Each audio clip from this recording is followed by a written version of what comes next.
The boy who swings from rope to horse, leaping back again to the swinging rope, is learning by his eyes, muscles, joints, and by every sense organ he has to judge, to estimate, to know. The other 29 boys and girls in the gym are all as active as he, some of them in his immediate vicinity. But as he swings, he does not avoid. He swings where there is space, a very important distinction, and in doing so, he threads his way among his 29 fellows. Using all his facilities, he is aware of the total situation in that gym, of his own swinging, and of his fellows' actions. If the room were cleared and 29 boys and girls sat at the side silent while he swung, we should in effect be saying to him, to his legs, body, eyes, be as egotistical as you like. If the swinging boy actually wonders about his choice of where to swing, of where there is space, he will invariably miss it. Neither the contact improvisation dancer nor the swinging boy can afford to be wrong.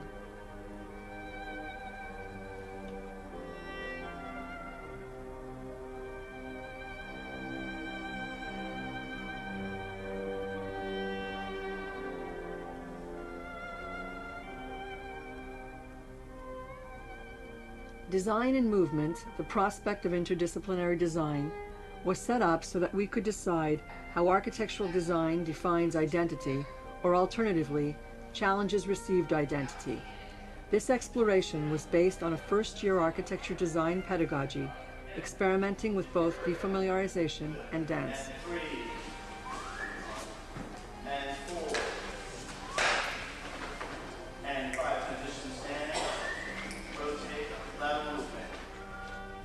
Design in movement constitutes a ground for taking action, in movement, through body, that we contrast to our deeply ingrained visual culture.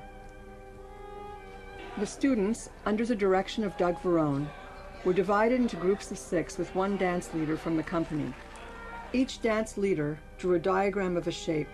The students were asked to compose this shape as a group with their bodies. Once the shapes were basically established, by understanding where which bodies were or had to be in relation to each other, the students were asked to morph one shape into the next. They experienced a kind of contact improvisation, because a true awareness of where each body was to every other was necessary.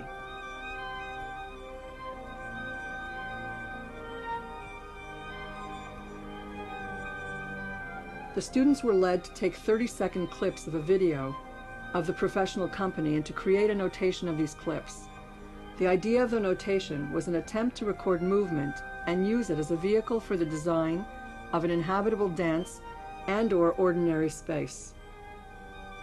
The dance clips, unfortunately, were inevitably spatialized, as if each frame were a posted plan or section.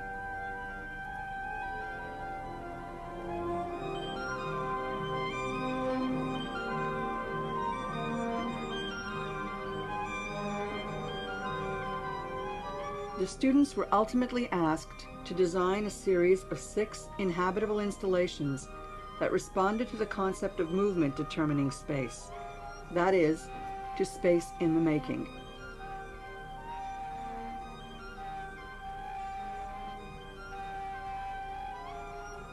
The movement that determines the space was to be performed by dancers, who were themselves involved all along in the studio as critics and as performers. In entropy, the project developed into an array of malleable, transparent, and rotating elements that could be dense when the dancers were not there, but could readily be cleared when they were, a kind of space in the making. At the start, the space between them still felt like leftover space.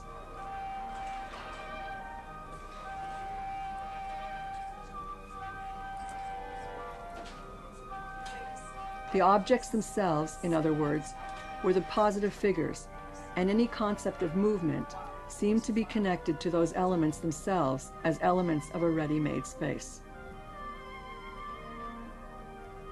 Ultimately, we use the final dance performance as a way of critiquing the various project installations. For example, Dichotomy, the project that was most impressive visually, certainly in slides, a static documentation device, in terms of its form, lighting, quality, and so on, actually was able to be read at once. The dancers could do little that was not spatially predictable. We could anticipate how they would use the forms. This was truly a ready-made space.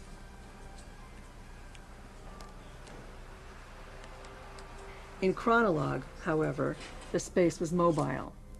In the original performance with the Bennington College students and faculty, slides from 4 projectors were projected, switched, projected, and so on. In the moment of the slide switch, the room went black, and it was impossible to know where anyone or anything was. The dancers began to use their voices to find each other. Did you look behind that? Stop it. Please, watch out. I told you to turn on the light.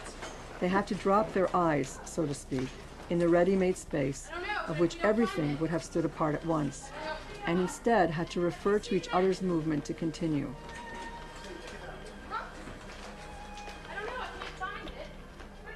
The transformation of the project from an illegal intervention in a non-occupied future Rensselaer County Council for the Arts home into an active community project was also an issue of movement.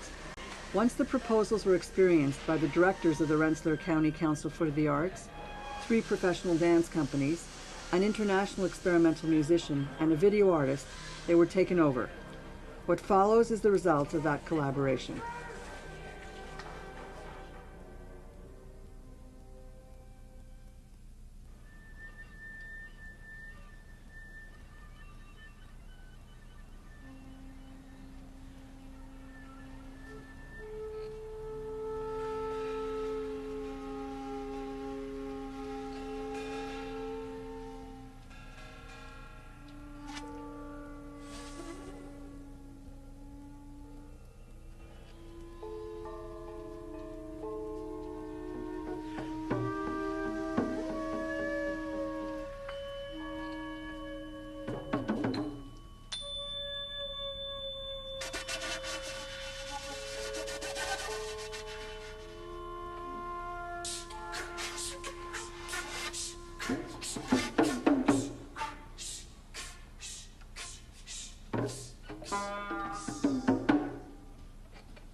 I can't see you right now, so just keep talking so that I can know where you are. Keep saying,